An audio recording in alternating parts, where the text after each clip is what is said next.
Boa noite a todos, queridos irmãos. Mais uma vez, muito feliz nós nos encontramos por estarmos todos juntos com vocês nesse encontro com Jesus.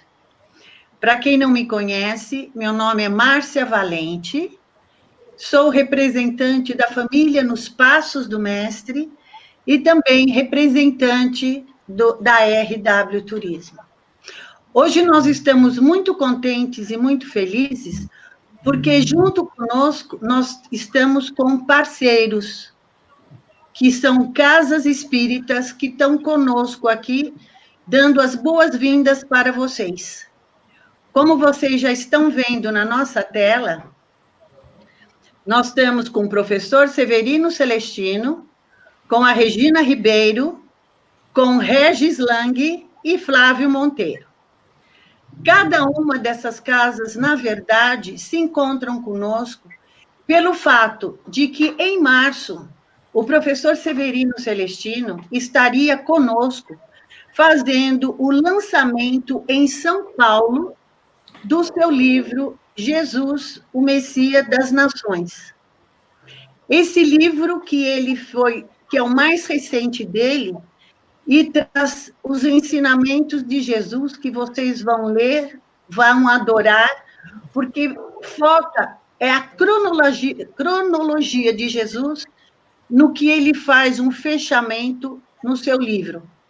As casas que aqui estão conosco, na verdade, faziam parte de um roteiro em março, que ele iria fazer palestras durante a semana que ele estaria em São Paulo. Mas, pela impossibilidade da pandemia, nós adiamos para julho, que também não conseguimos fazer em julho esse encontro. Então, pela ideia que tivemos de fazermos por live, ou por encontro ao vivo, o que live hoje todo mundo usa, é moda, né? Então, nós vamos, nesse encontro, fazer com que o professor possa falar sobre o seu livro. As casas aqui presentes, então, nós vamos pedir para que a Fraternidade Espírita Gina, através da sua presidente Regina Ribeiro, dê um alô para todos nós aqui, para os ouvintes. Por favor, possa falar sobre o seu livro. Boa noite a todos, sejam bem-vindos nesse encontro, como a Márcia comentou. É um novo sistema onde todos nós estamos nos adaptando, mas que faz com que todos nós estejamos presentes para ouvir um pouquinho mais sobre Jesus. E falando da nossa casa, da Fraternidade Espírita Gina, não podia deixar de lembrar da nossa fundadora, Dona Georgina de Oliveira Bernardes, onde fundou essa casa com muito carinho, com muito amor, e nós continuamos nessa lida, desenvolvendo os trabalhos tanto da área social, como das escolas, dos estudos continuados do Evangelho, e dentro da parte social, nós desenvolvemos nos enxovais, que é o carro-chefe da casa, que é um programa que ela fundou através do nosso querido Chico Xavier, orientações dele, e nós, é um trabalho que ela, quando desencarnou, solicitou a nossa presidente na época, Dona Umbreta Sacro, que ela continuasse com esse trabalho, e que esse trabalho nunca fosse extinto do compromisso da Fraternidade Espírita Gina. Então, ele é o nosso carro-chefe. Temos agora um trabalho com o grupo de jovens, que é o projeto Semear, onde temos aulas diversas de português, matemática e inglês, e agora estamos com aula de desenho gráfico, desenvolvendo essas habilidades nos jovens e aqueles que querem aprender. E o projeto da área social mais recente são, com a pandemia, em consequência da pandemia, o atendimento às marmitex que nós temos feito. O último mês de julho chegou-se a fazer em torno de 500 marmitex para distribuições na área da saúde e região até o Apate do Jabaquara. Então, é uma casa de muito amor, uma casa muito simples, aonde nós queremos passar esse empenho de fraternidade, de amor, o que Jesus realmente ensinou, para que a gente possa melhorar o nosso mundo, melhorar todo o sistema. E hoje as 3 casas co-irmãs estão aqui justamente para isso, com essa missão do que Jesus trouxe lá atrás. Então, é esse o propósito da nossa casa, e creio que de todas as casas que trabalham em nome do Cristo. Né? Então, que estejamos uma noite brilhante a todos vocês que nos ouvem. Professor, é um prazer estar juntos, tanto com o Regis, o Flávio, que essa noite seja abençoada pelo nosso Mestre Maior. Obrigada a todos. Obrigada, Regina. Aqui nós, como vocês estão vendo, logo abaixo está circulando o endereço de cada casa. As pessoas que, porventura, precisam de tenham alguma necessidade, seja ela de que qual for o motivo, a Casa Fraternidade Espírita Gina se localiza na saúde. Então, quem estiver próximo e precisar, para assistência, ela estará à disposição, obviamente, para receber com muito carinho. E qualquer ajuda também tem a livraria, onde eu vou falar agora, mas vale para todas as outras casas. O livro do professor Severino Celestino está à disposição em cada casa, na biblioteca, na livraria, que vocês vão poder usar e comprar e adquirir os livros. Agora nós vamos chamar o Regis Lang, que é da fraternidade, do Grupo Espírita, Casa do Caminho. A Casa do Caminho está na Vila Mariana e o link e o endereço roda abaixo. Boa noite, Regis. Seja bem-vindo ao nosso grupo. Fale um pouco sobre o Grupo Espírita Casa do Caminho. Então, nós saudamos a todos, acolhemos com muito carinho a participação de todos nesse momento de conhecermos mais o Messias das nações, o nosso divino Mestre Jesus, e o governador espiritual do nosso planeta, que o professor Severino Celestino vai nos apresentar. E queremos também apresentar a Casa do Caminho. Como todos sabem, esse nome foi baseado o primeiro grupo, o primeiro núcleo de discípulos de Jesus, se reuniram Pedro, Tiago, João, e fundaram essa casa que ficava na estradinha que ia de Jerusalém a Jope, sendo que Jope estava mais ligado ao litoral. Ora, então nós, a partir desse livro maravilhoso de Emmanuel, Paulo Estevam, então escolhemos o nome há quase 49 anos, esse ano completamos 49 anos, a nossa fundação. E, ao lado do trabalho de assistência espiritual, desenvolvemos o trabalho de assistência social. O trabalho de assistência social cresceu nesses 49 anos, ele se expandiu de tal forma que hoje ele ultrapassa a casa-mãe ao trabalho de assistência espiritual. Então, vocês veem que a dedicação, o trabalho, o amor, o carinho para com os pequeninos, recomendação de Jesus, recomendação do Divino Mestre. A Casa do Caminho, como aquela primitiva de Pedro, também acolhe a tantos e tantos necessitados. E focalizamos, sobretudo, a família. Então, a família, desde o clube de mães até o trabalho de profissionalização, nós ficamos voltados para o cuidado com os nossos irmãos e excluídos socialmente, ou precisando de socorro, ou assistência, temos um trabalho com idosos. Então, vocês veem que o trabalho é gigantesco na área da assistência social. Esse trabalho foi tão grande que ele sai da Vila Mariana e se desenvolve na região do Jabaquara. Então, o trabalho de assistência espiritual é diário, de segunda a segunda, não há férias, não há feriado, nós nunca fechamos. Por quê? Eu pergunto, será que a dor dá férias? Claro que não. Muito bem. Então, a Casa do Caminho, aqui em São Paulo, na Rua Estado de Israel, agora está fechada no campo material, mas no campo espiritual ela está aberta.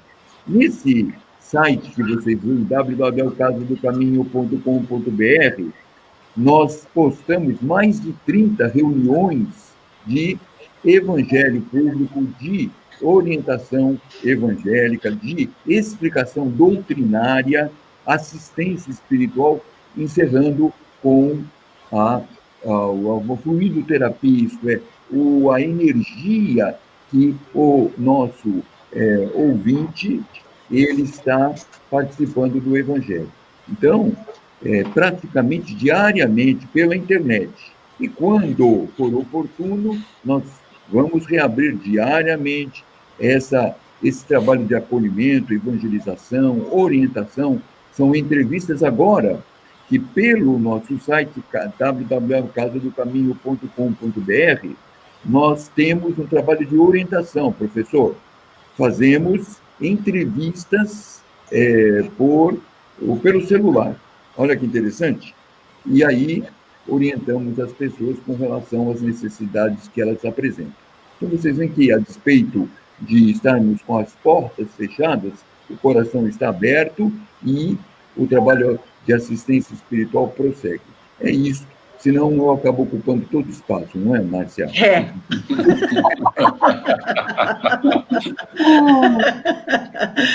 Obrigada, Regis.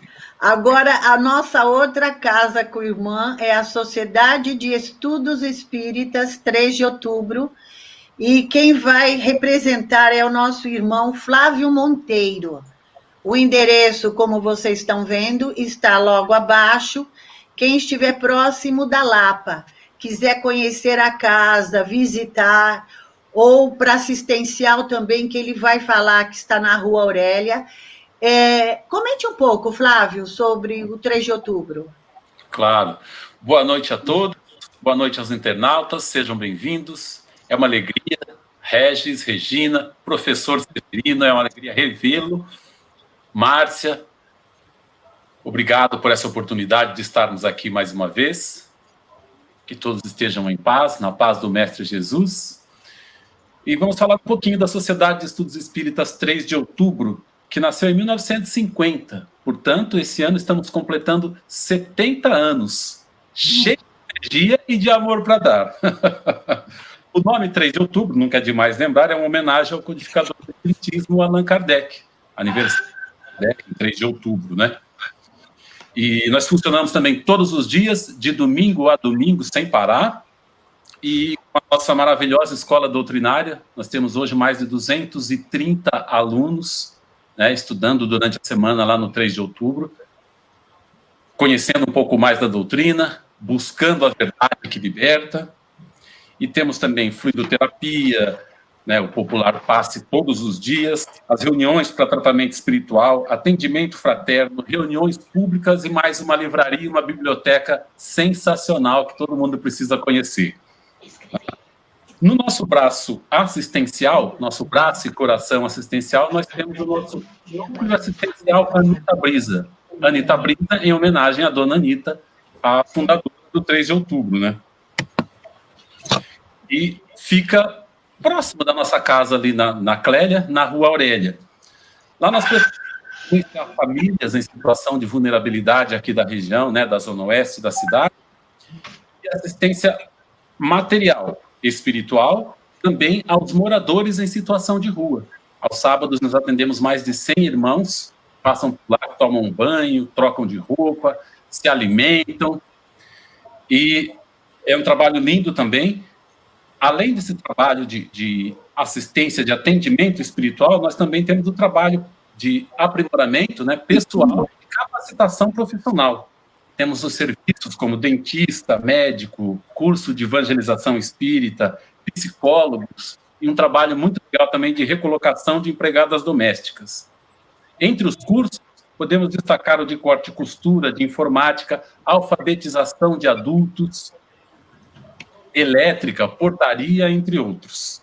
Então, a gente dá o peixe, ensina a pescar, ensina algumas receitas de peixe e vamos em frente. O importante é estar auxiliando a todos, né? Com certeza.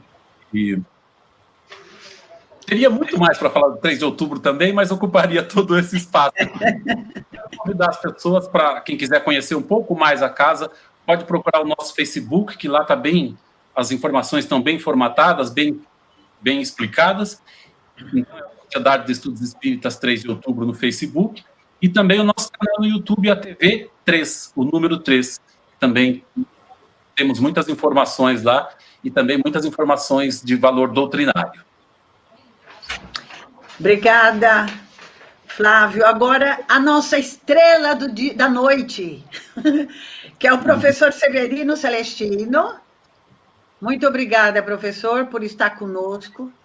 E vai falar também sobre o Núcleo Espíritas Bom Samaritano, que é a casa do professor Severino Celestino. Aqui não está em São Paulo. O Centro Espírita se localiza na Paraíba, em João Pessoa. E então, professor, o senhor vai falar um pouco sobre o Bom Samaritano. Quem quiser colaborar, eu já falo de antemão, com o Núcleo Espírita Bom Samaritano, por favor, adquiram o livro do professor Severino, que é Jesus, o Messias das Nações, que estará colaborando com o Bom Samaritano, porque todos os direitos autorais, toda a renda da venda dos livros, ele está doando para o Bom Samaritano. Professor, fale alguma coisa sobre o Bom Samaritano, por gentileza. Boa noite, a todos. Querido. Boa noite a todos. A gente fica ouvindo vocês aí falando essas maravilhas das casas de vocês. E eu fico emocionado porque parece que existe uma ótica única, um sentimento realmente que une todas as casas em torno da doutrina, que possui, de uma certa forma, o mesmo objetivo: servir, amar. Até os nomes são ligados à doutrina, 3 de outubro, caminho da Casa do Caminho. São instituições que têm essa finalidade de atender o espiritual e o material. A nossa casa não é diferente. Nossa casa foi fundada pela minha sogra, mas eu não chamo minha sogra, minha mãe espiritual, Maria Helena Sobral Crispim, há 54 anos, em 1966, no dia 29 de julho. Agora, há 15 dias passados, a casa aniversariou. E nós, como genro, eu costumo dizer que genro não é de sogro, genro não é família, é agregado. E eu, como agregado da família, eu acabei herdando a responsabilidade de assumir a direção, a coordenação da casa. E nós continuamos nessa mesma linhagem, atendendo todas as obras básicas que são estudadas na nossa casa, desde a evangelização infantil, a UESD, ao EAD, a estudo da mediunidade, que eu, particularmente, sou quem dirijo às quartas-feiras. Dirijo assim, quando vinha dirigindo até a pandemia, que eu espero continuar depois, né, porque é um grupo de estudo mais fechado. E nós temos uma obra social também, onde nós fazemos enxovais, onde nós distribuímos, no último domingo de cada mês, 100 cestas básicas para as famílias mais necessitadas, um trabalho que já vem há mais de 30 anos realizados, e nós temos, assim, muito carinho quando a gente observa, quando Jesus diz em Mateus 25, 31 a 46, quando ele fala exatamente da caridade material, porque ainda há muita necessidade material. E a própria Torá, o próprio Talmud, as obras judaicas, Jesus era judeu, relembra que a gente nunca deve esquecer dos pobres, dos mais necessitados. Com Francisco de Assis, com Francisco Xavier, a necessidade material ainda é muito grande. Aí, como disse o Flávio, a gente dá o pão, dá o anzol, ensina o caminho, e muitas vezes a gente descobre que até a nossa cesta básica é uma espécie de uma desculpa para a gente ter uma aproximação maior com as pessoas e levar a orientação, o carinho, a libertação. E como nós temos esse compromisso com essa casa, já tem mais de 20 anos que nós estamos na frente, depois que meu sogro foi para a parte espiritual, eu era o vice-presidente e assumi, e a gente tem dirigido, coordenado, mas eu sempre digo, o presidente de casa espírita não é o presidente de um Estado, né, do presidente da República. É uma responsabilidade muito maior, porque a gente dirige um grupo espiritual. E sobre essa ótica, como a gente já tem o nosso salário, a gente já tem com que viver, graças a Deus, a gente deriva por tudo que a gente recebe de ajuda dos sócios da casa e das nossas obras, que são 8 com essa que nós estamos lançando, a gente reverte em benefício das obras sociais.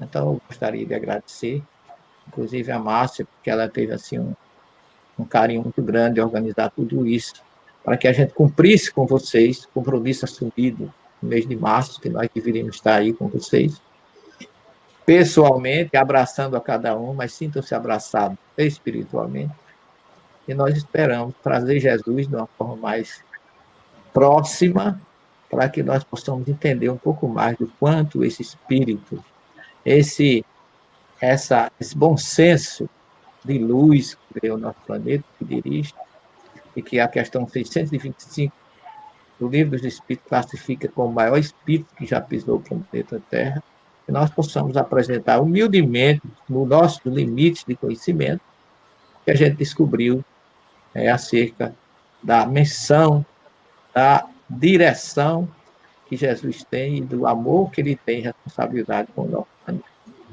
Obrigado, Márcio, pela oportunidade. E agora eu passo a palavra a você para me liberar, para eu começar a falar acerca de Jesus. E antes de nós darmos, então, a continuidade, nós vamos falar um pouquinho sobre o professor Severino Celestino, que eu acho que todos, já que estão nos ouvindo, os internautas já devem conhecer. O professor Celestino, ele é estudioso das línguas antigas, profundo analista do livro mais lido pela humanidade, que é a Bíblia. O ilustre professor é graduado em odontologia. Nós temos vários colegas que eu já sei que estão ouvindo o senhor, colegas do professor, odontólogos aqui presentes. Ex-seminarista, pesquisador e estudioso do hebraico. Fala e lê fluentemente o hebraico. Temos provas que ele realmente fala e lê hebraico. É estudioso das religiões, principalmente do judaísmo, base de todas as religiões cristãs. Ele é espírita desde 79, como ele estava explicando, defendendo o espiritismo à luz da Bíblia, como demonstra o seu trabalho. Estudou toda a obra de Kardec e pesquisadores contemporâneos, relacionando o espiritismo com a Bíblia. Suas obras foram escritas com o máximo de respeito possível a todo e qualquer princípio religioso. Procurou, sobretudo, mostrar que a doutrina espírita possui coerência com os textos sagrados e bases espirituais nos escritos de Moisés, dos profetas, de Davi e do próprio Cristo.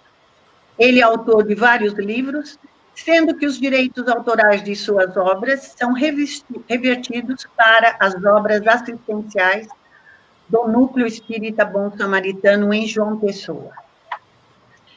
As obras, para quem não o conhecem ainda, são Analisando as Traduções Bíblicas, Bereshit, Deus e a criação do universo, o Didaquê, ensinamento dos 12 apóstolos, o Evangelho e Cristianismo primitivo, o Sermão do Monte, Comunidades do Caminho, História do Cristianismo nascente, e ele fez, inclusive, abrindo um parênteses, justamente sobre uma das últimas viagens que foram feitas à Turquia, que falam sobre as comunidades do caminho.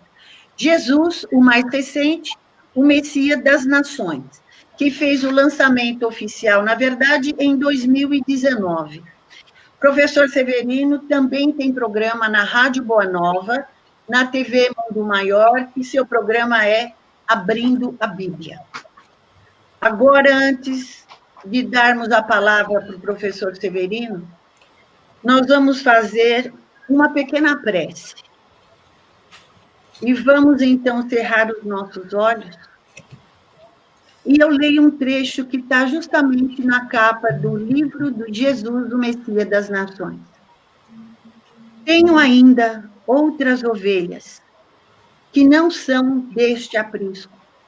Devo conduzi-las também. Elas ouvirão a minha voz. Então, haverá só rebanho e um só pastor. João 10:16. Que possamos nós, Senhor Jesus, sermos exatamente isso. Unir os nossos corações, as nossas mentes, para que possamos ser um só rebanho, onde Jesus, o Divino Mestre, nos lidera. Ele é o nosso pastor. E nessa união, desse reencontro amigo, neste momento, nós estamos unindo os nossos corações.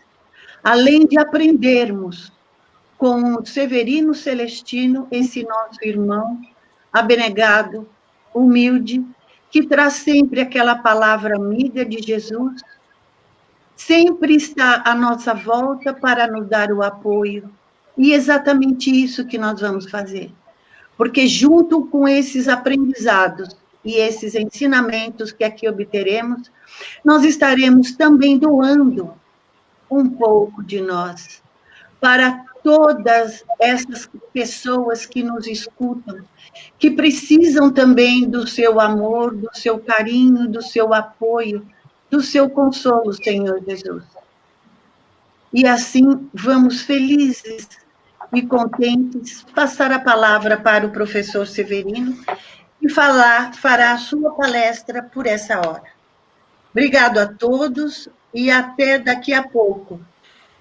Regina, Flávio, Regis, até mais.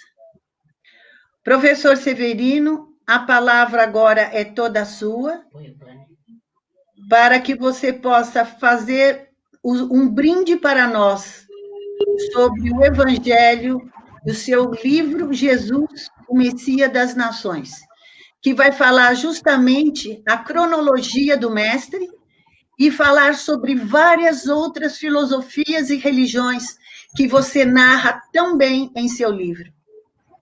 Até mais.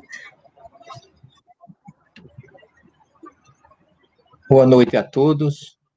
Obrigado, Márcia, pelo apoio, pelo carinho. Você e Wanda tiveram, assim, muita garra, muito denodo, e se dedicaram bastante para que nós pudéssemos saudar o nosso débito com os nossos irmãos aí de São Paulo. Tenho muito carinho por essa cidade. Sobretudo, tenho um filho que mora aí, uma neta linda que mora aí, uma nora maravilhosa. Então, São Paulo nos une muito. Vocês são minhas grandes irmãs, você e a Wanda. Os demais amigos do grupo NPM, os irmãos da nossa casa, Bom Samaritano, que eu sei que a grande maioria está conosco, e nós temos a felicidade de conviver com eles aqui, dividir energias, conhecimentos, para que a gente possa distribuir um pouco mais para aqueles que se dedicam por carinho e amor ouvir a nossa humilde mensagem. Nós gostaríamos de trazer hoje, de uma forma assim bem resumida, e teremos condições no final, se alguém quiser tirar alguma dúvida, a gente vai estar à disposição, mas eu vou fazer assim um eixo central dessa obra que para mim foi uma bênção da minha vida, porque eu estudo Jesus desde criança e comecei teologicamente em 1964, com 56 anos, no seminário diocesano da Paraíba, onde esse homem abriu a minha vida, abriu meu coração, me sensibilizou bastante com a primeira Bíblia que eu recebi de presente do meu ex-reitor, Padre Marcos Augusto Trindade, que, curiosamente, Mateus era escrito ainda com TH, a grafia era assim, muito antiga, mas foi meu primeiro livro assim, que me levou ao reencontro do nosso querido Mestre Jesus. Então, nós gostaríamos de ligeiramente falar esse slide, ele diz muito, porque a gente entende como Jesus nos ampara, como ele nos protege. Ele sustenta o nosso querido planeta belo, azul, preparado por ele, depois de receber das mãos do próprio Deus a incumbência de cuidar deste planeta, de preparar ele com os seus habitantes, que somos todos nós, e devolver, que o objetivo de Jesus é esse, preparar esse planeta e devolver para Deus regenerado, com todos nós evoluídos, com todos nós iluminados e libertos. E aí ele considera concluída a sua missão, porque ele diz, como bem Márcia leu aí no início, que não se perderá nenhuma das ovelhas que o Pai lhe confiou. E nós, como suas ovelhas, estamos muito, mas muito responsáveis pela nossa conduta, pelo nosso comportamento, com a nossa história particular, porque, na verdade, nós somos uma grande família universal dirigida por Jesus. A história desse livro começa com o curso de Ciências das Religiões na Universidade Federal da Paraíba, onde eu recebi a incumbência de fazer um curso de pós-doutorado nessa área de Ciências das Religiões, e eu fiz com um grande mestre de Goiânia, em Goiás, na Pontifícia Universidade Católica, e ali eu recebi as informações necessárias para que eu concluísse o meu pós-doutorado, com o tema seria O Messias no Judaísmo. E eu, durante a elaboração desse trabalho, eu fui descobrindo coisas interessantes, porque quando eu terminei, antes de eu defender a minha aula para obter o título de pós-doutor lá em Goiânia, eu tive que publicar a norma do curso, eu tive que publicar um artigo numa revista internacional, e nós publicamos, eu, o professor Valmor da Silva, sobre o Messias no cristianismo. E aquilo abriu um pouco mais a minha cabeça, porque quando eu fui fazer o trabalho com o professor Valmor, eu, falando sobre o Messias no cristianismo, eu me deparei com aquela grande revelação de Jesus no Evangelho de João, capítulo 17, versículo 5, quando ele presta contas a Jesus. Jesus, na sua responsabilidade assumida perante Deus, ele nos deixa uma resposta fantástica, uma revelação maravilhosa, trazida por o seu grande discípulo bem-amado, aquele que podia recostar a cabeça no peito de Jesus e ouvir os batimentos cardíacos do coração do Cristo, um privilégio que nenhum de nós teve, só esse discípulo, que ele chamava de discípulo bem-amado, que o tinha como filho, era o mais jovem dos seus discípulos. João teve a felicidade de retratar essa revelação de Jesus para nós no Monte das Oliveiras, né? Quando ele, com o seu carinho, com a sua sintonia com Jesus, ele traz essa revelação que nós a encontramos lá no capítulo 17, versículo 5. Jesus, no Monte das Oliveiras, se debruça e começa a orar. Primeiro ele diz, no último versículo do capítulo 16, eu venci o mundo, o que é algo que muito poucos de nós ainda têm condições de dizer que venceu o mundo, que significa eu venci o material. É muito difícil, quando a gente tiver condições de dizer isso, vai ser muito importante para a nossa vida, essa obtenção evolutiva, digamos assim. E Jesus diz assim: agora, Pai, honra-me junto a ti, com a honra que eu tinha junto a ti, antes que os céus e a terra existissem. Essa revelação abriu assim na minha cabeça. Eu diria assim que como se fosse uma explosão iluminada de uma sintonia realmente com a grande missão de Jesus entre nós. Uma missão universal. Aqui ele se coloca como um ser universal. Não um Jesus, com todo respeito das religiões, Jesus do budismo, Jesus do shintoísmo, Jesus do islamismo, Jesus do cristianismo, Jesus do catolicismo, do protestantismo, do espiritismo, não. Nós, cada um, nos sentimos envolvidos por eles, mas porque cada uma das nossas doutrinas ou religião nos dá condições filosóficas e evangélicas da gente se sentir amparado por ele. Jesus é como se fosse um grande leque, que de onde aquela luz maravilhosa dele brota, ilumina a todos nós, onde quer que estejamos, religioso ou não religioso. Então, a partir daí, eu fui entender que Jesus não, ninguém pode dizer o meu Jesus. É como ele ensinou no Pai Nosso, e não meu Pai, mas o Pai de todos. Assim como ele é o nosso Pai espiritual no nosso planeta. Então, não é o meu Jesus, é o nosso Jesus, iluminado, protetor, simples, como ele recomendava que nós fôssemos simples como as pombas e prudentes como as serpentes.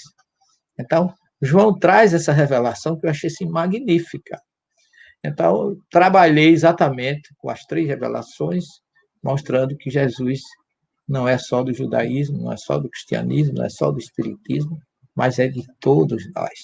Ninguém o detém, mas ele está em todos nós. Às vezes a gente se entusiasma tanto, a gente gostaria tanto que ele fosse nosso, que a gente diz que ele é o Espírito da verdade, para poder ficar ainda mais pertinho da gente na doutrina espírita. Mas eu digo que, com respeito àqueles que assim pensam, que eu até entendo isso como um carinho, uma necessidade de se sentir ainda mais envolvido por Jesus. O que eu posso dizer é que Jesus também está no Espírito da verdade, mas não apenas ele ser o Espírito da verdade. Ele também enviou, como ele prometeu, lá no cenáculo, como está lá em João 14, que nos enviaria um outro Consolador. E ele se preocupava muito conosco, porque ele diz aqui em João 17, 24, Pai, aqueles que me deste, quero que onde eu estiver, também eles estejam comigo, para que contemple a minha honra.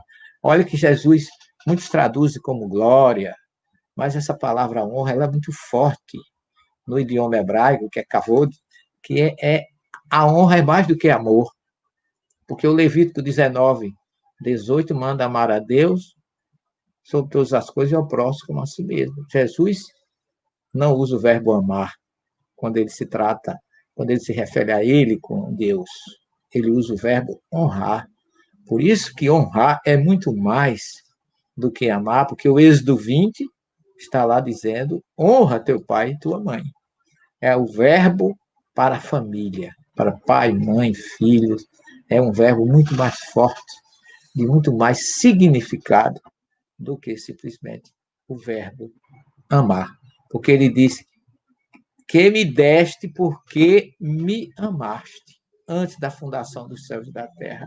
Como Emmanuel esclarece isso em A Caminho da Luz, sobre aquela pleiade de espíritos que se responsabilizam pela criação, pela produção da vida nos diversos planetas. Naquele momento que Deus escolheu esses espíritos, Emmanuel diz, Jesus era um deles, e quando a Terra foi colocada no seu eixo gravitacional para que ela pudesse ter condições de vida, Jesus já estava com Deus, recebendo de nós o carinho, a responsabilidade de cuidar desse planeta belíssimo, azul.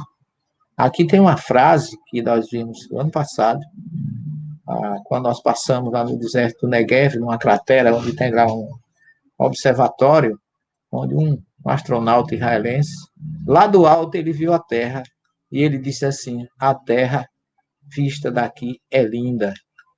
E vista daqui de cima, ela não tem fronteiras. E eu fiquei pensando, eu achei essa frase maravilhosa, porque basta que a gente se eleve um pouco mais, mesmo que seja materialmente, a gente começa a ver as coisas diferentes. Quem está lá em cima não vê barreiras, não vê fronteiras, porque elas são criações humanas. Quando o amor aparece, a elevação espiritual surge, que você vai se elevando, você começa a sentir-se como Jesus se refere a todos nós: meu jugo é leve, meu fardo é suave. Você começa a amar, quem ama não vê defeito, quem ama não se magoa, quem ama se preocupa em proteger, em acolher, em assistir, em esclarecer e não em condenar. Essa é a visão que a gente tem que analisar de Jesus, porque imagine que o astronauta lá de cima não viu fronteiras sobre a Terra, e Jesus, como é que ela vê, a sua visão enxerga o planeta Terra? Ele deve ter muito amor e muita honra, como ele diz, de ser o responsável por nós. E é lamentável que tem muita gente que ainda não tomou essa consciência, mas a gente lamenta, mas a gente não desiste, porque onde tem luz, não tem trevas. Nós fazemos parte desse trabalho de Jesus. E essa obra, resumidamente, tem 44 capítulos e apresenta realmente Jesus como aquele, como eu já falei, está em todas as religiões e até com aqueles que não a possuem, porque ele é o Messias. A palavra Messias é uma palavra hebraica, que o grego traduziu por Cristo, vem de um verbo ungir, em hebraico, Mashiach, é o ungido, mas Hamashia, que é o que se refere a Jesus, é aquele ungido. Por quê? A unção é uma coisa antiga. A unção, ela existe desde os mesopotâmios. Quem já leu a epopeia de Gilgamesh vai ver que a arca de Gilgamesh, o famoso dilúvio, que imita muito a história de Noé, lá entre os mesopotâmios, a arca de Gilgamesh, que foi em missão para vencer as águas no dilúvio, no grande dilúvio da Babilônia, e ela foi ungida com óleo de gergelim.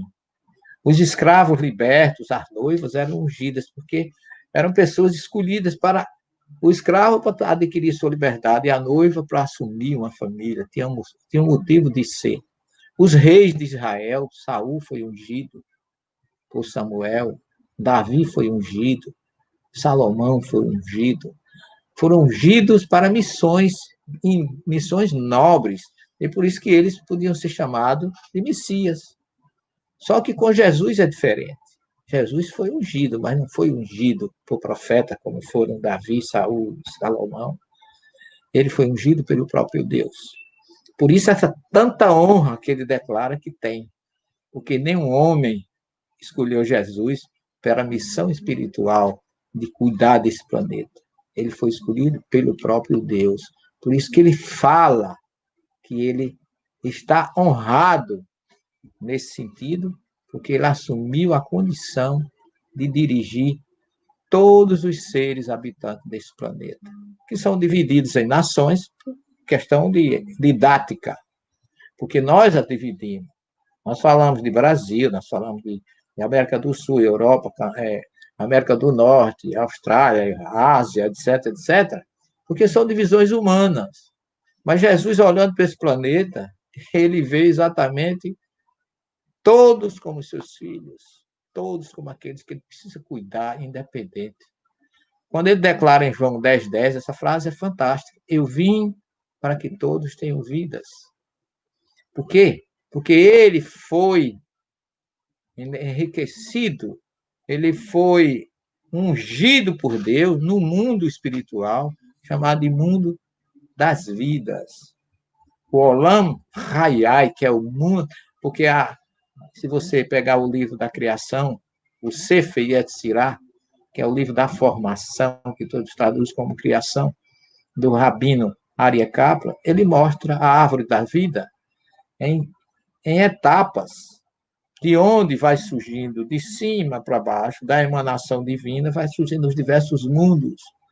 Tem o mundo da criação, o mundo da emanação, que é o primeiro, depois o mundo da formação, que é onde fica o mundo da vida, e é nesse mundo da vida que Jesus se encontrou com Deus para receber a responsabilidade do planeta Terra.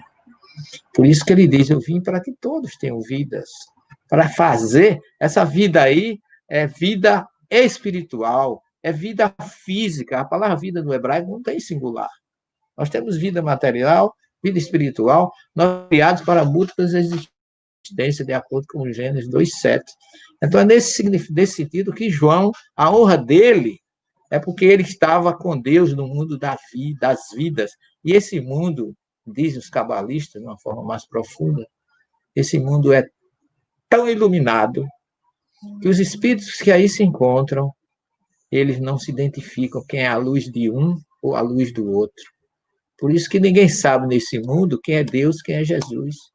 Por isso que os pais da igreja tiveram tanta dificuldade, criaram a Trindade exatamente baseado nisso, que Jesus é Deus.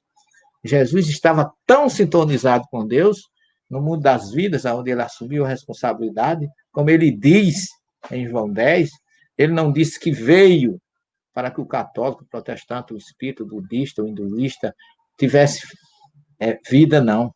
Eu vim para que todos, acabou. Ninguém fica fora quando ele coloca esse todos tenham vidas, ninguém ficou de fora. Até quem não tem religião. Porque, na verdade, a religião é uma religação, como diz o latim, para um reencontro com Deus. Mas existem pessoas que já estão tão ligadas a Deus que não precisam de uma religião para estar com Ele. Por isso que o Papa falou que engana-se os católicos que se pensam que só eles vão para o céu. Qualquer um que fizer caridade, esse será salvo. Foi um rebuliço, e o Papa acrescentou, até os ateus. E aí os ortodoxos do Vaticano se escandalizaram e no outro dia quiseram corrigir. Não foi bem isso que o Papa quis dizer, mas ele disse, foi exatamente isso que eu quis dizer, consertando. Porque Jesus, tem uma parábola de Jesus, que o pai manda os filhos para a vinha, e diz para um filho, meu filho, vá trabalhar. Ele disse, sim, meu pai, já vou. E não foi. E a outra ele disse, vá trabalhar na vinha. Ele disse, não vou. E foi. E Jesus pergunta, qual dos dois fez a vontade do pai? O que disse que ia e não foi, do que o que disse que ia, do que não ia e foi, ou do que disse que ia e não foi. Então, é nesse sentido que Jesus não faz, como diz o profeta Isaías, distinção de pessoas. Para ele, todos nós somos iguais. Para Deus não há acepção de pessoas. É assim que Jesus nos vê em João 10. E esse de 10:16, que esse capítulo 10 é onde ele se titula como o bom pastor, que dá a vida pelas ovelhas, que traz luz para as ovelhas, que usa o seu bastão para defender, para criar cercas, para afastar os lobos. Quer dizer, é uma metáfora riquíssima que já nos deixa muito felizes de saber que Jesus não esquece de nós. Ele está do nosso lado. Existem outras ovelhas que não são deste aprisco, mas eu vou conduzi-las também. Elas ouvirão minha voz, e então haverá um só pastor e um só rebanho. Esse é o sonho de Jesus, e nós temos responsabilidade de realizar. Toda vez que a gente não der a mão, não entender o diferente, não abraçar aquele que a gente acha que está errado, não aparar, não tentar acolher, nós estamos contrários ao só pastor, só rebanho sonhado por Jesus. Esta é a vontade do Pai, o qual me enviou. Jesus deixa bem claro. Ele é um enviado, ele é um ungido de Deus. Ele não é Deus. Eu vim fazer a vontade de meu Pai. Ele me enviou. Pai, em tuas mãos eu entrego o meu espírito. Pai, chegou a minha hora. Cuida deles que eu vou partir. Quer dizer, em todos os momentos, Jesus colocou como aquele que estava sintonizado com Deus, mas não era ele. Mais um pouco de tempo e não me vereis. Mais um pouco de tempo e me tornareis a ver, porque eu fui ao Pai. Então, Jesus estava nessa sua honra, sempre sintonizado com Deus. Essa é a vontade do meu Pai, que eu não perca nenhum dos que Ele me deu, mas que eu os ressuscite no último dia. João 6,38. Então, eu entendo que Jesus recebeu esse planeta cheio de inferiorizações, de terceira ordem, de expiação e provas, mas a missão dele é entregar esse mundo de volta regenerado a Deus. E ele vai conseguir, porque aqui é uma escola. Muitos já evoluíram no planeta Terra. Os que aqui se encontram ainda, porque não evoluíram, são muito renitentes, e que estão indo, outros em missão para resgatar, como a gente vê lá na obra Renúncia, de Emmanuel, resgatar aqueles que ainda não despertaram. Esse é o trabalho dos seus enviados, dos seus ungidos, né? Então, ele está sempre velando por nós, sempre com muito carinho, sempre disposto a não deixar que nenhuma das suas ovelhas se perca. E João, o seu discípulo bem amado, a gente vai fazer uma ligeira reflexão sobre esse discípulo, que eu considero assim, o maior médio do Cristo. Ele chamava Jesus de Verbo divino e luz do mundo. João era um jovem, eu diria assim, taciturno, psicologicamente introvertido, falava pouco, mas ele nunca deixou de participar dos maiores momentos da vida de Jesus vivido no planeta Terra, inclusive no último momento, aos pés da cruz. Foi o único que esteve em todos os lugares com Jesus. Foi aquele que menos interrogou Jesus. Porque quando a gente pensava que João estava alheio às coisas, ele estava muito mais sintonizado do que os outros. No capítulo 21 do seu evangelho, Pedro tem um diálogo com Jesus, quando Jesus pergunta se ele amava da mesma forma que ele, que apacentar as suas ovelhas. João fica distante, refletindo, e Pedro ainda pergunta, qual é a desse cara, em outras palavras, né? O que é que ele deseja aí, como se assim, por que é que ele fica aí calado, não diz nada, não toma uma posição? E Jesus dá uma resposta muito significativa. Jesus diz para Pedro, o que te importa? O que te importa se eu o escolhi para que ele fique até que eu volte? É curioso isso. Foi o único que não foi martirizado. Foi o único que viveu mais de 100 anos. Foi o único que viveu, levou Maria, assumindo a responsabilidade de Jesus, foi para a Ásia Menor, trabalhou, divulgou o Evangelho, cuidou de Maria até o seu último dia, foi exilado em Patmos, e lá Jesus, que tinha escolhido até que ele voltasse. João formou muitos discípulos, lá ele se encontrava com um deles, que era Prócoro, e ali ele recebe o Apocalipse. Morre na sua caminha, em Éfeso, com 103 anos, já cumprindo toda a sua missão, e é muito querido. Quem já viajou conosco, vocês sabem, do grupo MPM, João é muito reverenciado em Éfeso, uma das maiores montanhas de Éfeso, é onde está a sua tumba. Então, esse médio de Cristo, por assim dizer, ele silenciosamente, ele fez muita coisa. Fala-se muito em Paulo de Tarso, eu tenho o maior respeito por Paulo de Tarso. Paulo foi um bandeirante do cristianismo, né? Ao seu modo, caminhou 12.800 quilômetros a serviço do Cristo, mas ninguém foi capaz de produzir em silêncio o que João produziu. João escreveu o evangelho mais espiritualizado, João escreveu 4 cartas no Novo Testamento. João recebeu 7 cartas psicografadas de Cristo, lá em Patmos, para as 7 comunidades fundadas por ele na Ásia Menor. João cuidou de Maria até o seu último momento. Então, ele teve uma produção literária inigualável, sem alarde. Pouco se fala de uma pergunta que João fez a Jesus. Não. E essa oração sacerdotal que ele faz no capítulo 17 é muito profunda. Dizem que Pedro, Tiago e João estavam com Jesus, e ele estava no Monte das Oliveiras, e que os 3 estavam dormindo. Eu acredito que Pedro e Tiago estivessem, mas João não.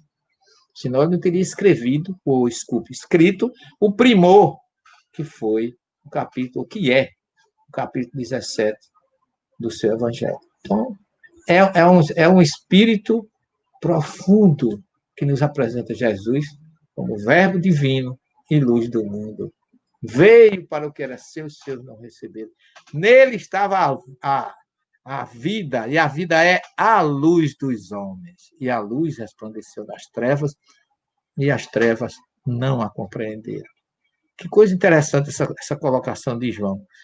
João é o único que traz uma referência ao primeiro capítulo do Gênesis. É o único que começa o seu evangelho da mesma forma que Moisés começou o seu livro.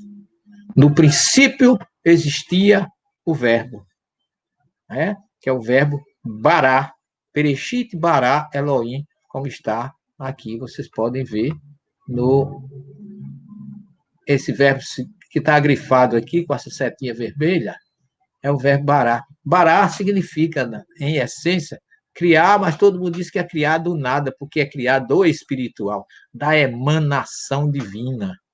É como se assim, no princípio, emanou de Deus as águas e a terra. E essa emanação divina é que formou o protoplasma, como fala Emmanuel, que é como fala Moisés, o pó da terra, como fala Kardec, o Espírito da Verdade, o limo, que é a essência, que de todas essas essências, da emanação divina, do protoplasma, do limo, surgiu o fluido cósmico universal que cria tudo, como está lá narrado pelo Espírito da Verdade, mostrando que Moisés começa, João adianta no prólogo do seu evangelho, toda essa profundidade de entendimento, de sintonia de Jesus com Deus, antes da criação dos céus e da terra, ou no princípio da criação dos céus e da terra, Jesus assistiu tudo. João é o único que traz isso. Jesus como luz, sabe por quê? Porque depois que foi criado, no primeiro dia, Bereshit bara Elohim, Tirachamai, Vet, Haaret, depois que emanou de Deus as águas da terra, a terra vivia num caos, numa desordem. Verrocher, quer dizer, as trevas sobre as faces dos abismos. Havia trevas, não escuridão, porque escuridão é a ausência de luz. Trevas é a ausência de amor. E a primeira palavra que foi colocado aí para combater as trevas foi a luz. Deus, com a sua palavra, Vaiomer, está aqui o segundo grifo que está aqui, ó, Vaiomer, e disse Elohim, e disse Deus, existe a luz, e a luz apareceu. Que luz é essa? A luz espiritual. É Jesus que é a luz do mundo, é Jesus que veio para combater as trevas, e a luz de João resplandeceu nas trevas, e as trevas não a compreenderam.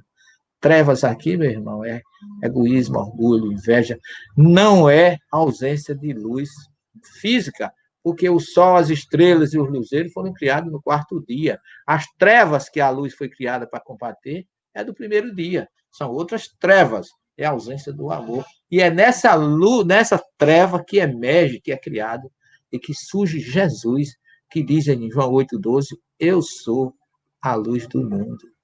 Ele veio para combater as trevas. Então, é muito profundo esse entendimento de João a respeito de Jesus. É o único que traz essa colocação, que ela é tão profunda que eu me emociono, porque eu vejo assim como se fosse uma grande abertura na minha tela mental, que isso soa ou aparece de uma forma muito racional e muito compreensiva. Eu não tenho dúvida nenhuma de que Jesus estava aqui, porque ele diz, e quem traz isso é João, por isso que o evangelho dele é uma ave, tem como símbolo uma águia, que é a ave que voa muito alto. Mas como toda essa primeira página aqui dava uma live, eu quero só que fique para vocês guardado, que a luz das trevas do primeiro dia que foi criada para trazer ordem, que depois que surgiu a luz, as trevas desapareceram, o caos, a desordem desapareceram com uma só palavra. Por isso que João disse que ele era o verbo, nele estava a vida, e a vida era a luz dos homens. Olha aí. E a luz resplandeceu nas trevas.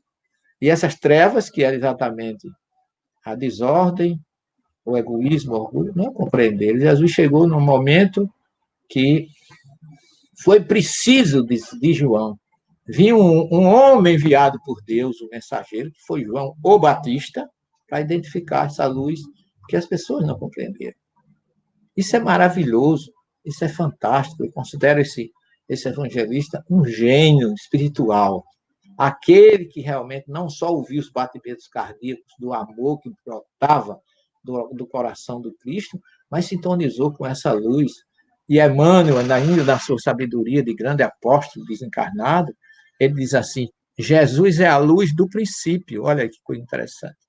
É a luz que está aqui no caos, nas trevas, do primeiro capítulo do Gênesis. Jesus é a luz do princípio, e em suas mãos divinas repousam os destinos da humanidade. Não é maravilhoso? Emmanuel está dizendo, em outras palavras, o que João disse. Veio pelo que era seu, o seu não receberam. A luz resplandeceu nas trevas, e as trevas não a compreenderam.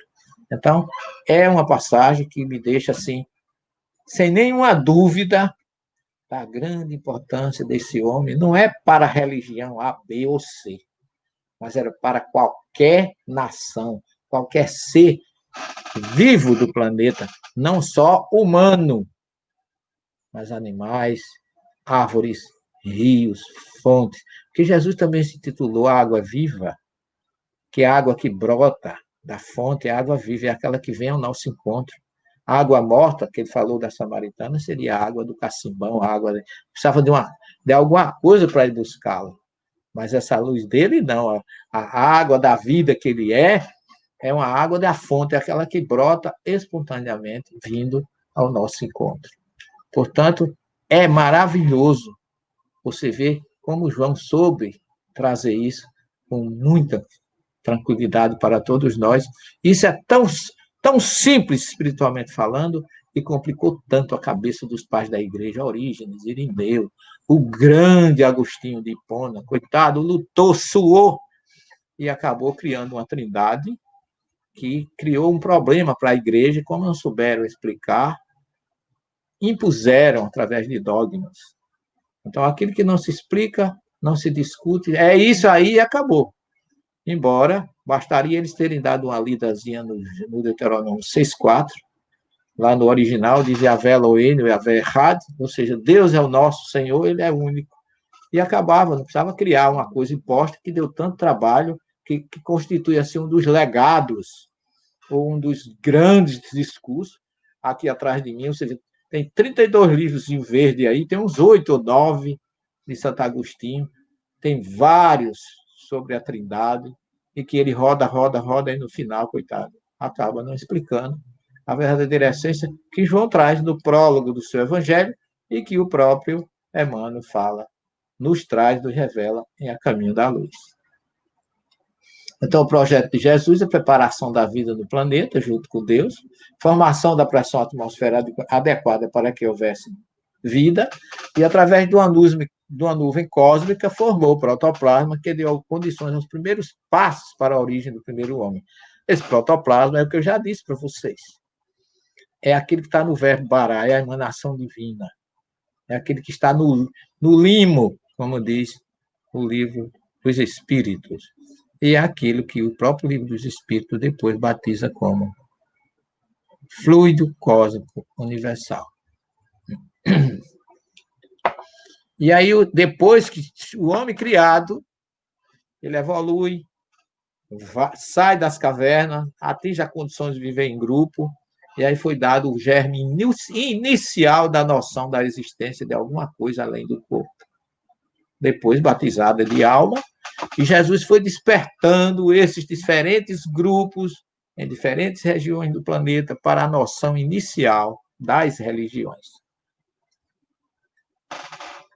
O que é que ele faz depois que esse homem está lá, ainda mais animal do que homem, vamos dizer assim, 40 milhões de anos, germe só do que seria a futura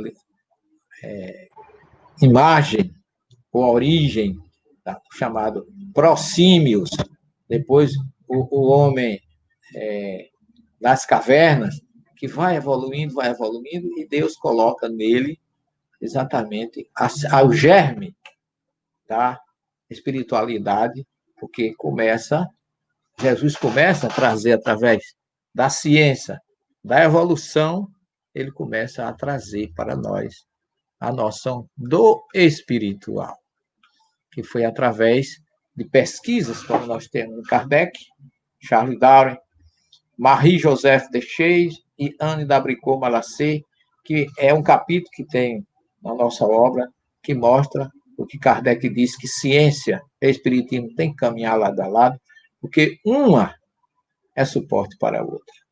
E nós vamos encontrar que durante 40 milhões de anos atrás, até 160 mil anos, o osso esfenoide, que é um osso que fica na base do crânio, que sustenta o cérebro, esse osso foi estudado por uma ortodontista, uma colega, e por uma antropóloga francesa, que é Anne d'Abricot-Malassez. Essas duas mulheres descobriram a importância desse osso esfenoide, que sofreu 5 dobras.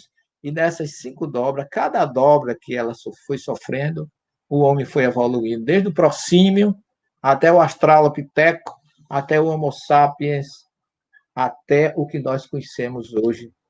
Todas essas evoluções tiveram períodos horizontais e período vertical. Só que a evolução vertical, aquele salto quântico vertical, acontecia toda vez que o osso esfenoide sofria uma dobra, que o cérebro se erguia, ficava maior, ia aumentando a condição de raciocínio.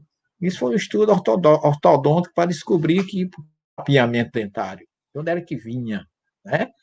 E acabaram as duas descobrindo a importância do osso esfenoide e, curiosamente, essas dobras do esfenoide, que levavam a uma evolução quântica vertical, um salto quântico, aconteceu em todas as regiões do planeta, independente de clima. Você não pode dizer que foi o clima, que foi a temperatura, que foi as savanas, como disse que a savana fez com que o homem se erguesse. Não, senhor. Alguém apertava, dava um apertozinho no parafuso daquele osso, e ele mudava, ele inclinava, e o homem dava um salto evolutivo quântico. Isso é provado cientificamente. Então, é o capítulo 3, que quem gosta de pesquisa científica, que eu gosto muito, vocês podem dar uma lida, que vocês vão ver que maravilha, como é que a ciência prova, não é briga entre evolução e criação, porque a ciência também é criação de Deus.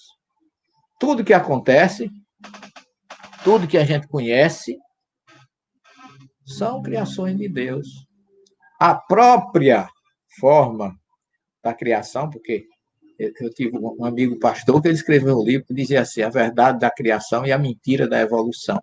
Quer dizer, é a pessoa não entender que Deus cria tudo, é Ele o inventor. Tudo que existe no planeta é criação dele. Logicamente, quando eu falo Deus aí, é o projeto de Jesus que nós estamos falando. Quando eu falo de Deus, Deus está por trás de tudo isso, porque é o Ser Supremo.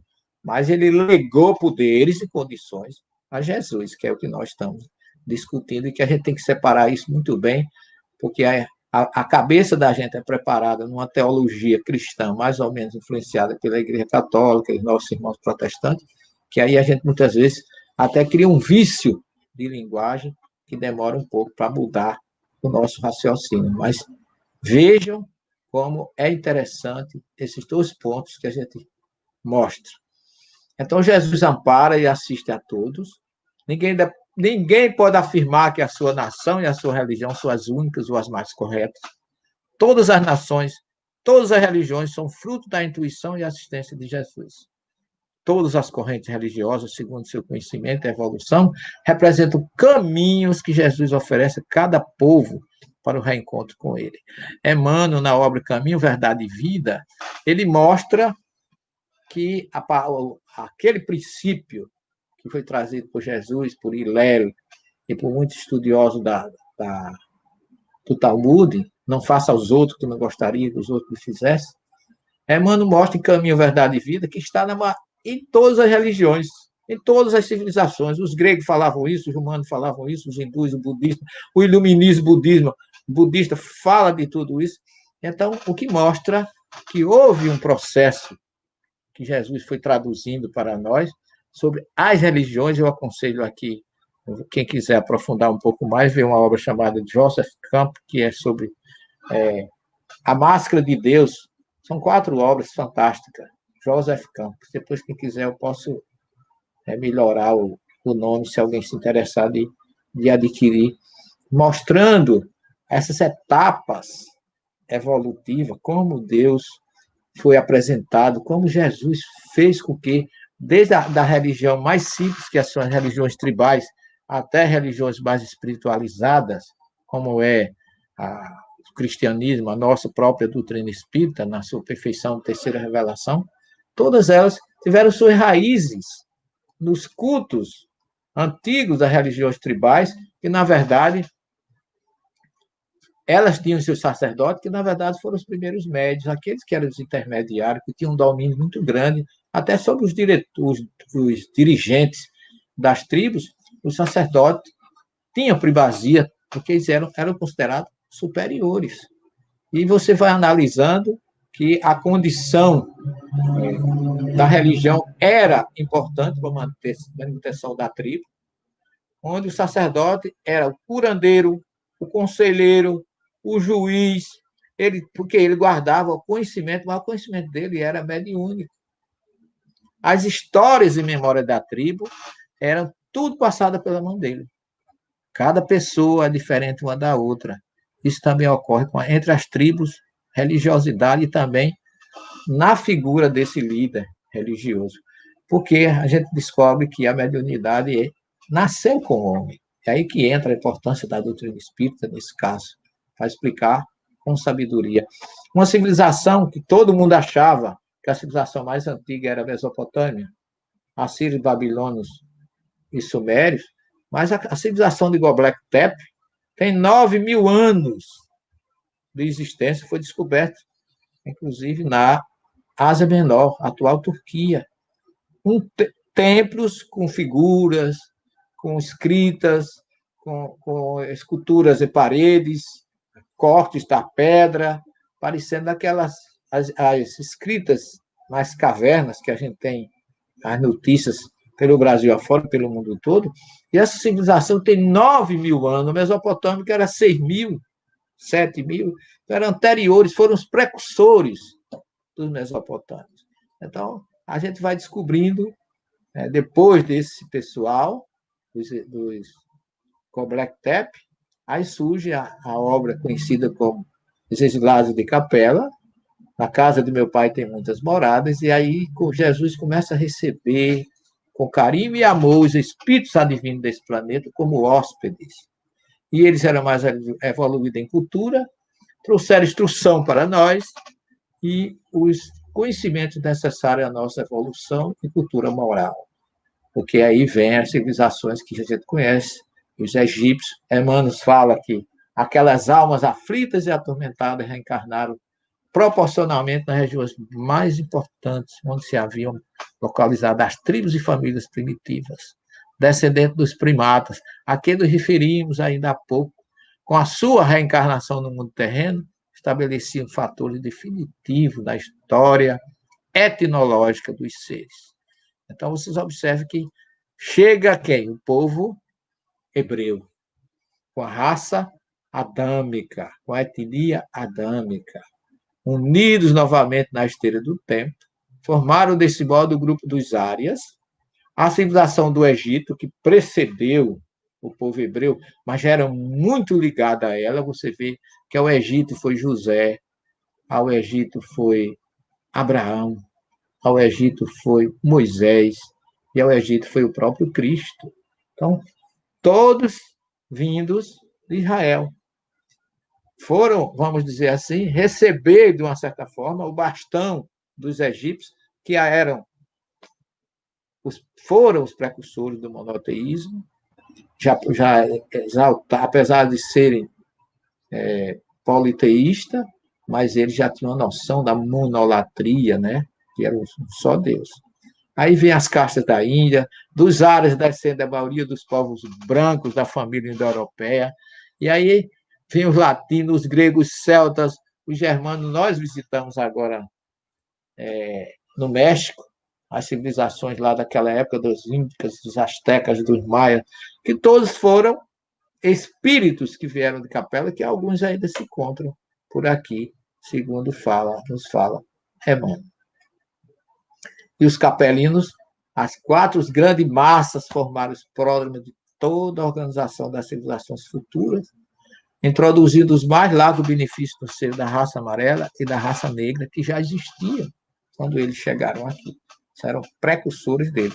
Ou seja, Jesus foi adotando quem era necessário, trouxe professores para nós, porque Emmanuel fala que todos os egípcios fizeram aquela civilização, as pirâmides foram grandes monumentos à morte, né?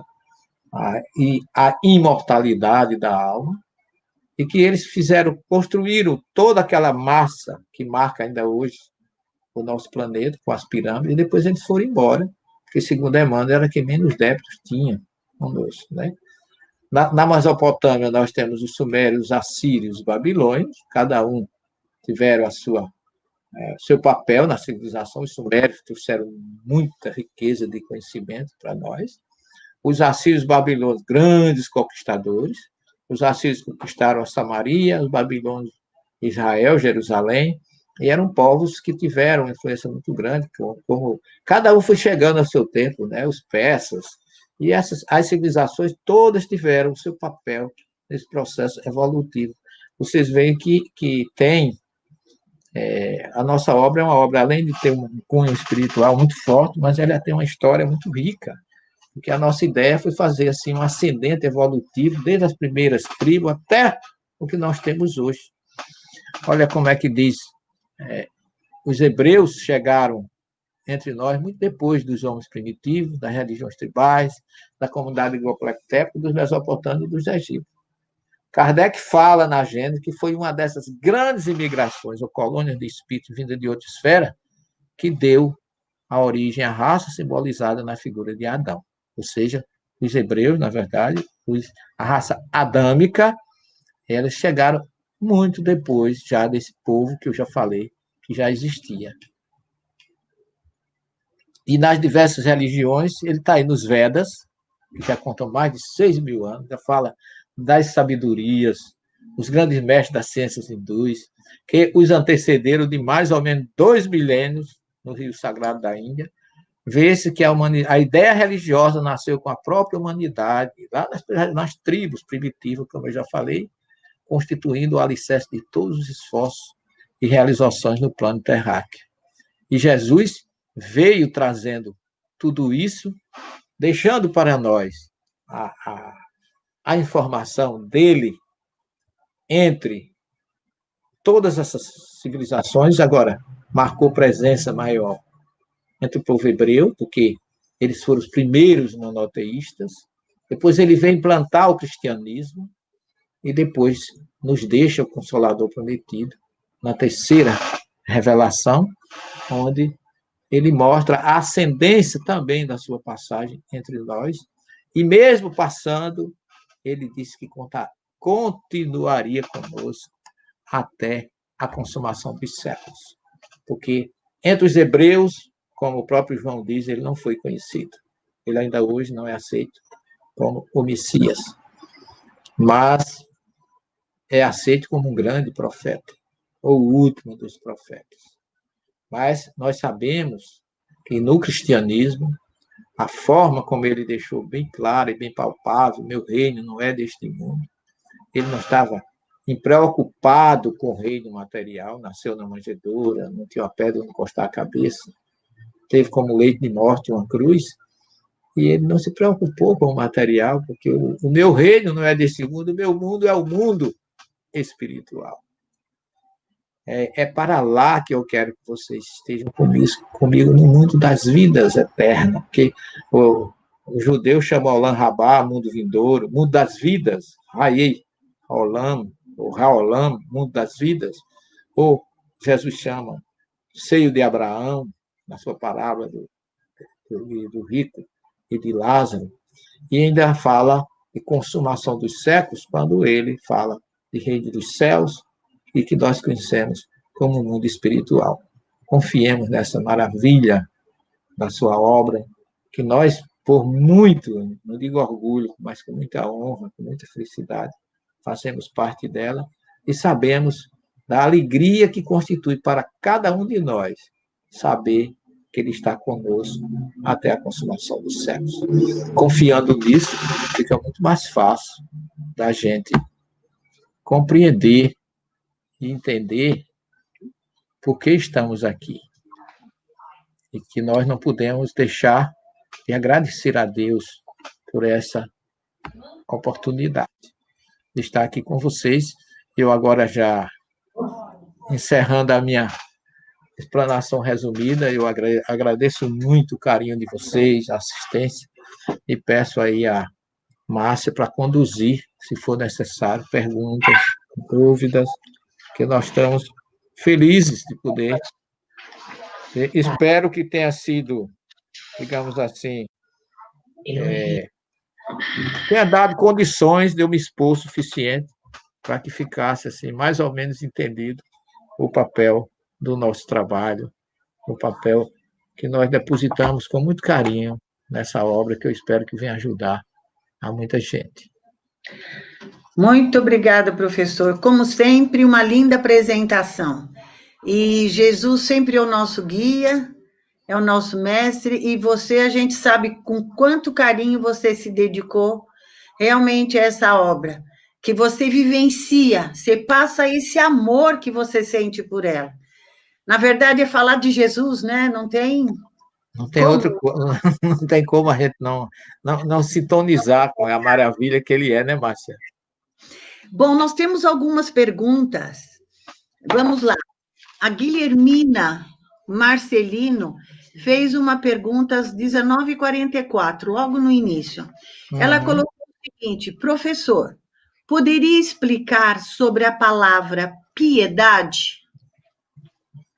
Piedade é um sentimento, né, que a igreja incentivou muito que a gente tivéssemos piedade. Piedade é uma espécie de condolência, é como Jesus diz assim na parábola do bom samaritano, ele, ao vendo caído, moveu-se de compaixão para com ele. É um sentimento que toca o nosso coração e que a gente é levado, é impulsionado a ser solidário com a dor do outro. É uma palavra muito utilizada na teologia católica. Ok.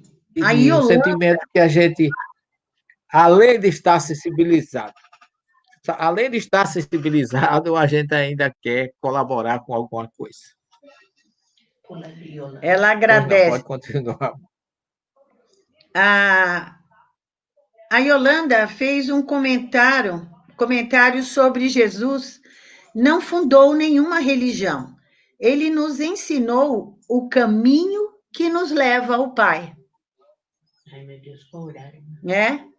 Exatamente. Exatamente, minha filha. É exatamente o que eu defendo. Jesus quebrou paradigmas, ele não foi contra a Torá nem os profetas, mas ele veio para mostrar como a gente tem que ser.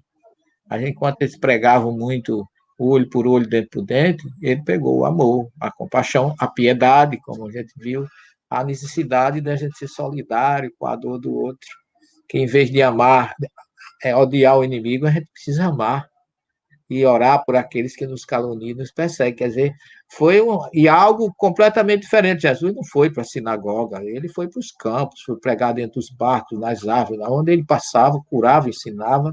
O maior sermão dele foi prego numa montanha, num monte, lá como a gente conhece, né, Márcia, lá às margens do mar da Galileia. Então, realmente, por isso que ele é universal. É por isso que eu quero tirar esse Jesus de dentro das religiões, não que eu queira destruir religiões, que não é. Eu tenho a minha religião, sou espírita. Mas eu não quero dizer com isso que o espiritismo é o caminho. Jesus é o caminho, mas um caminho não é o objetivo, não é o fim, é o objetivo. Ele é esse caminho que nos leva à verdade, às vidas, ao próprio Deus, à luz, à libertação. Exatamente por isso que os caminhos são diversos. Quando eu vejo alguém dizer que Jesus vamos dizer assim, a minha religião é a única, aí a gente não tem como dialogar com alguém dessa natureza, porque criou barreiras já começou a dividir.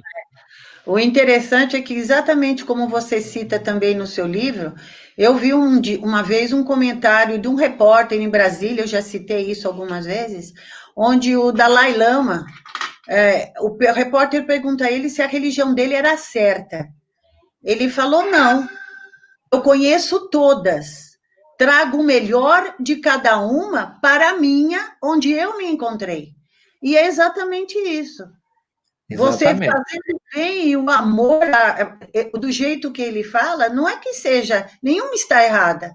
O que você precisa realmente é se dedicar com amor àquela que você aderiu, né, dentro da sua filosofia. Aí Jesus deixou tão claro, não é o que disse o Senhor, que entrará no reino dos céus, mas é o que faz a vontade do Pai. Não Né? adianta você estar batendo palmo para Jesus, louvando Jesus, gritando. Isso aí não é o que vai fazer Jesus escutar. Porque ele mesmo ensinou, né? Silêncio na oração. Entra no teu quarto, fecha a tua porta e ora a Deus em silêncio. Exato. Uma outra pergunta vem assim logo em seguida do Jaime Viana. Ele se refere justamente agora à semana do Dia dos Pais. Professor Celestino, o que o senhor sabe sobre José? José, eu diria, Jaime, boa pergunta, que eu considero o homem mais injustiçado da história do Cristo.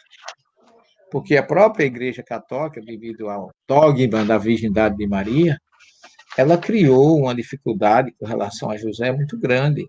Todos os ícones que você vê de José é aquele homem idoso, com as barbas muito grandes, já com Maria em cima do jumento, ele distante, como se fosse assim, aquele homem que já não tem mais nenhuma condição de gerar, nenhuma condição de ser pai, exatamente para anular a questão da responsabilidade que José teve de ser o pai de Jesus, porque a genealogia está lá, a genealogia de Jesus, que Mateus coloca, quando chega em Jacó, o pai de José, aí ele diz, José, esposo de Maria, da qual nasceu Jesus.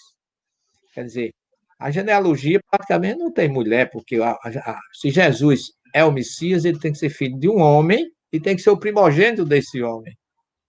Então aí diz que José teve outros filhos, Jesus não foi o primogênito, então está destruindo exatamente a linhagem messiânica de Jesus. Já o evangelho em hebraico dos Ebionitas diz assim, Jacó gerou José, pai de Jesus, chamado Messias. Maria nem aparece. A igreja já colocou José, esposo de Maria, da qual nasceu Jesus, já tirou a responsabilidade de que ele não é o pai de Jesus. Então, tudo isso foram questões de concílios e de dogmas que dificultaram exatamente o papel tão importante que José teve como pai de Jesus, e poucas pessoas falam disso. Eu conheço uma obra que chama Maria, a História de Maria, escrita por um grande escritor judeu, que eu gosto muito de obra judaica, que é Sholem Asch.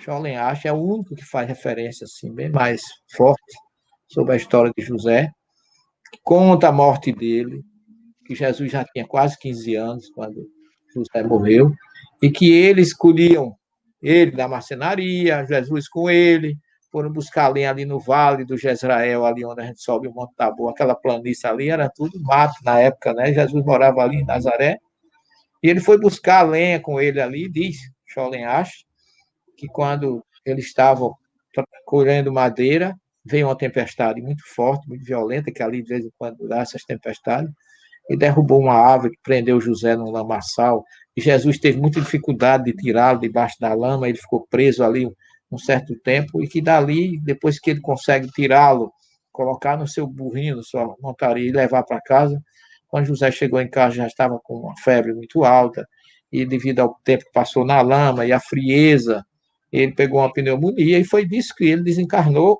depois de recomendar Jesus que cuidasse de Maria.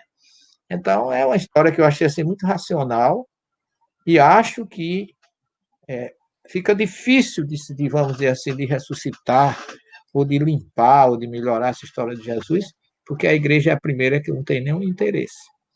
Embora que, do ponto de vista judaico, se você quer judaísmo e cristianismo reconhecer Jesus como Messias, a primeira coisa é a linhagem de Davi, e ele tem que ser filho de um homem e ser primogênito. Se ele não for filho de José, porque Maria também era da tribo de Davi, mas a mulher não dá descendência. É o homem quem traz a descendência. Então, criaram a questão da virgindade como se fosse algo muito mais importante e esqueceram que para o judeu a virgindade não tem essa importância que muita gente dá, sobretudo virgindade física, porque eu acredito na virgindade de Maria espiritual. Isso aí não tem nenhuma sombra de dúvida. Tenho o maior carinho por Maria, acho a mulher fantástica, senão ela não teria sido escolhida para ser a mãe de Jesus.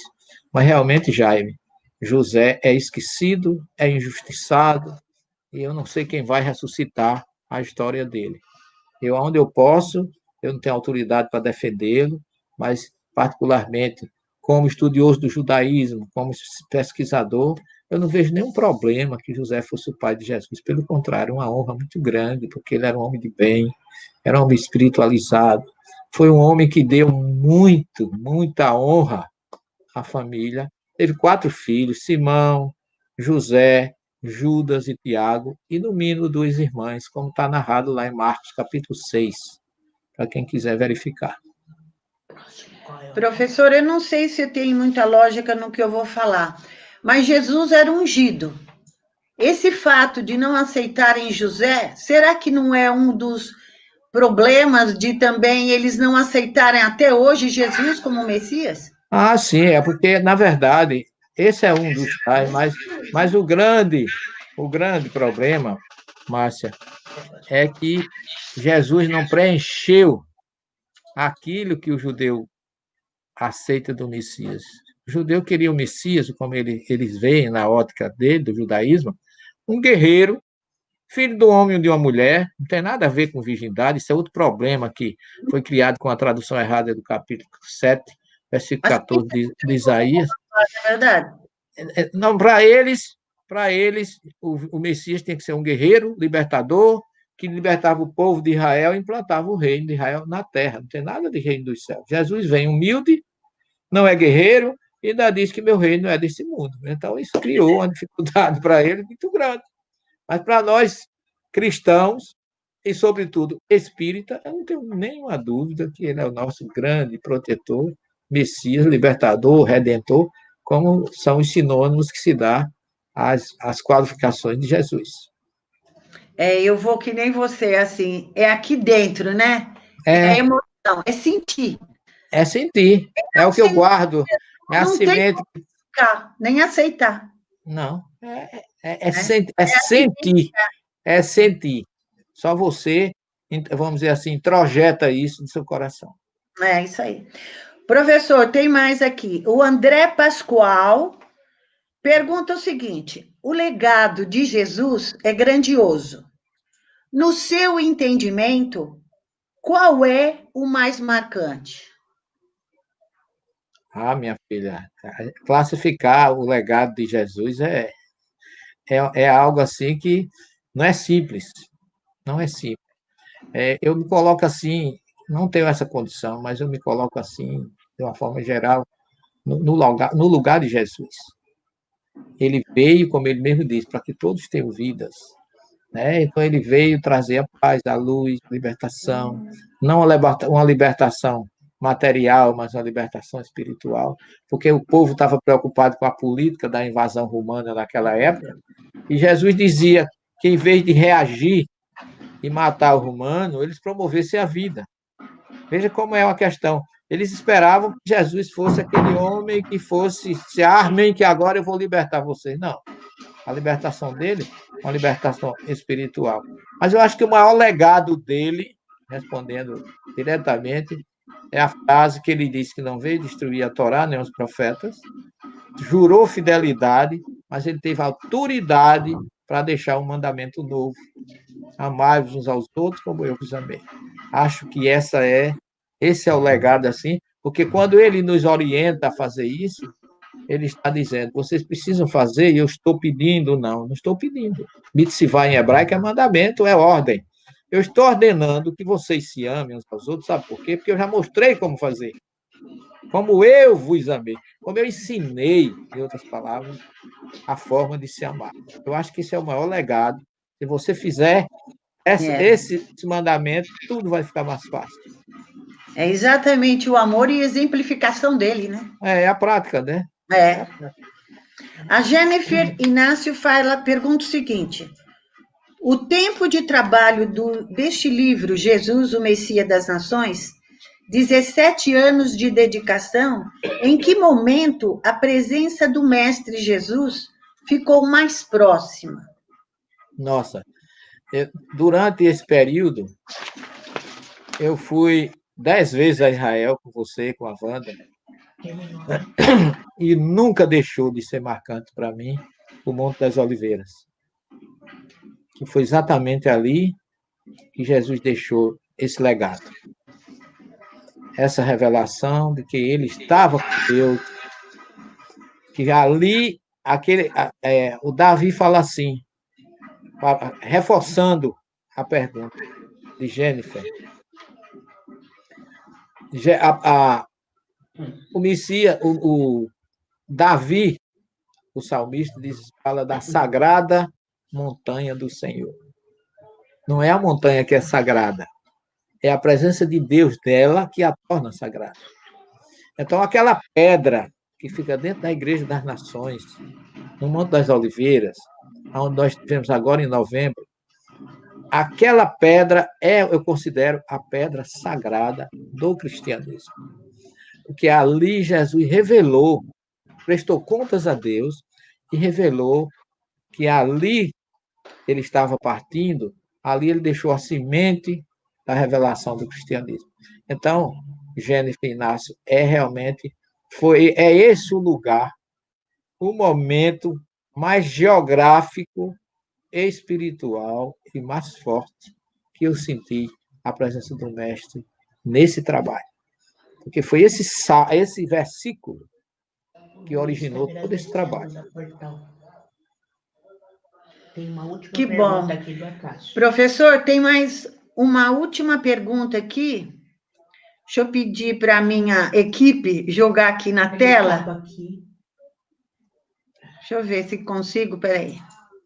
A Marcos, ele sumiu, peraí, que entrou um monte de perguntas. Aqui, ó.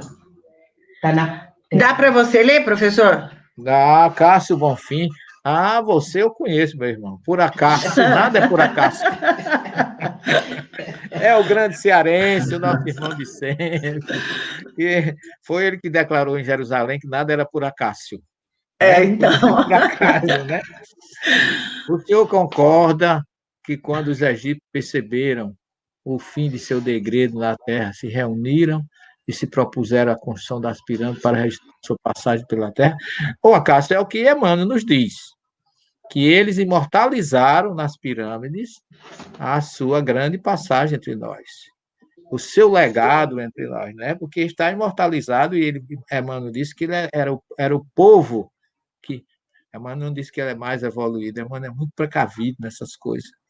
Ele disse que era, de todas as civilizações, a que menos débito tinha perante a espiritualidade. Isso é curioso, porque ele não disse que a nossa linguagem espírita, que eles eram os mais evoluídos. Não, eles eram os que possuíam menos débitos. Então, Acácio, eu acho que sim. Eu acho que eles não chegaram a se reunir, não. Eles tinham, segundo Emmanuel e Edgar Mondo, nos exilados de Capela, a saudade que eles sentiam do paraíso perdido na história de Adão e Eva era exatamente a saudade que eles sofriam por terem sido expulsos do planeta Capela, que eles amavam, como nós amamos a nossa terra hoje, e aqueles que não tiverem condições agora na regeneração de permanecerem aqui vão ter o mesmo destino, vão ser exilados para os planetas compatíveis. Então, eu acho que eles não chegaram a se reunir, eles foram aos poucos entendendo a importância deles estarem ali, e como eles sabiam que iam embora, eles construíram as pirâmides. Só que a ideia deles era que iam embora para um mundo espiritual, né? Que ia todo mundo junto. Na verdade, eles iam dali, desencarnavam e retornaram, segundo Emmanuel, ao seu planeta, de onde foram exilados para vir para cá. É muito bom, Carlos, saber que você está conosco, você é família NPM, tenho muito carinho por você, lhe quero muito bem, sei que você, a sua alegria para conosco é recíproca. Um abração, você está nos trazendo boas recordações, muita saudade e boas perguntas, né? Que Jesus lhe abençoe, meu irmão. Professor, eu vou colocar uma pessoa aqui, é o Demétrio, amigo nosso, você também conhece. Ele é teimoso, ainda não é da família NPM, mas é o nosso irmão muito querido.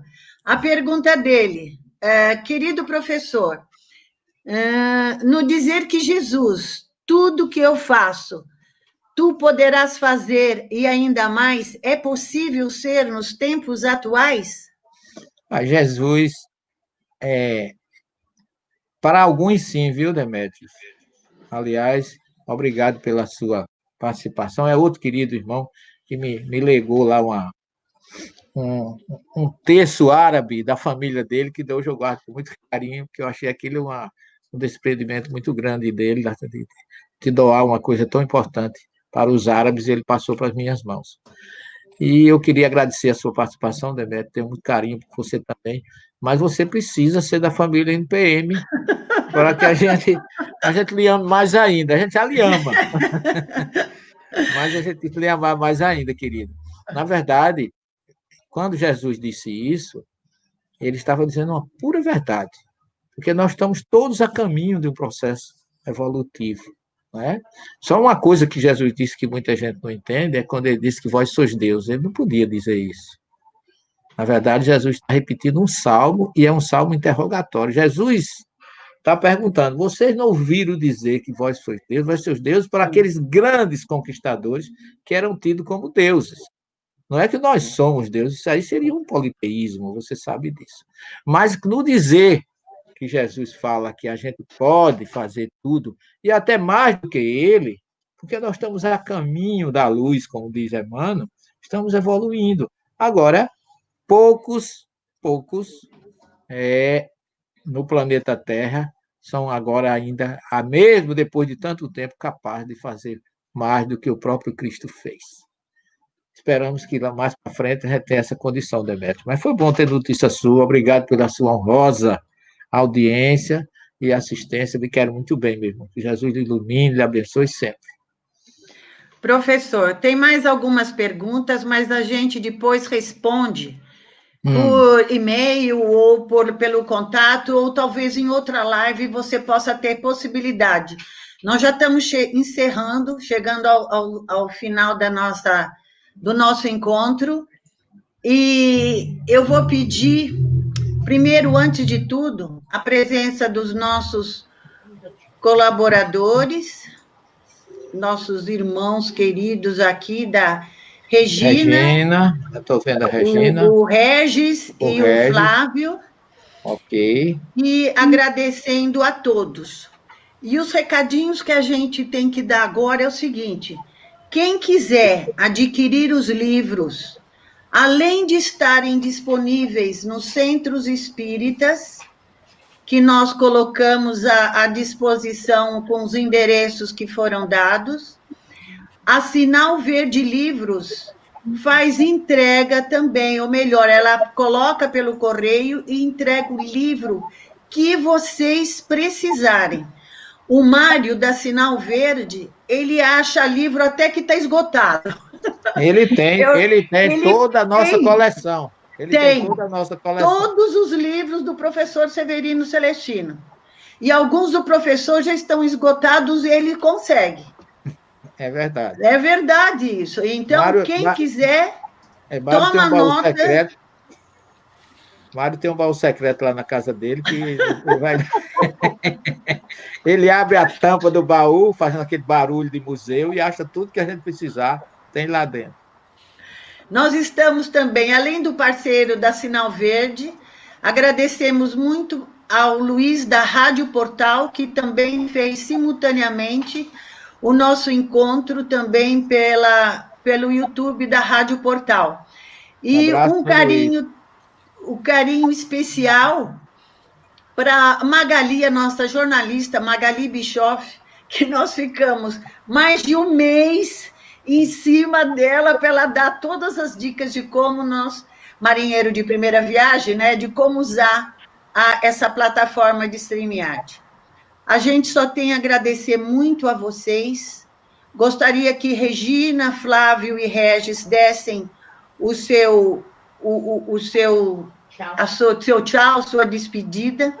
E quem quiser entrar em contato conosco, antes de encerrar totalmente, né? Por favor, entrem aí no nosso canal, deem o seu joinha, por favor, e se inscrevam no canal do YouTube RW Turismo Religioso. Por favor, aí a gente quer ver cada vez mais a possibilidade desse encontro que tivemos com muito carinho e com muito amor. Eu espero que vocês tenham gostado. Regina, o seu até logo.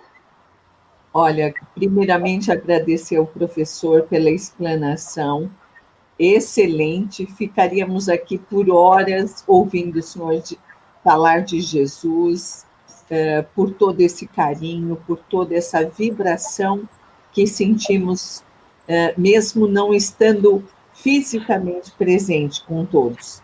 Mas deixar aqui o nosso abraço, o nosso agradecimento, principalmente a Márcia, a Wanda e a todos que fizeram desse trabalho ser realizado com pleno êxito. Que Jesus nos abençoe, nos ilumine sempre. Né? Muito obrigada a todos pela participação. Vamos lá agora, quem vai falar vai ser o Regis. Nós queremos de coração, viu? Márcia e Wanda, obrigado pela solidariedade, por todo o arcabouço que vocês construíram para que o nosso querido Severino Celestino pudesse falar desse trabalho de 17 anos que agora, em 2019, veio a lume, trouxeram para o público, e lembrar que a Casa do Caminho, né, tem uma livraria, a despeito da casa estar fechada, a livraria está atendendo os pedidos.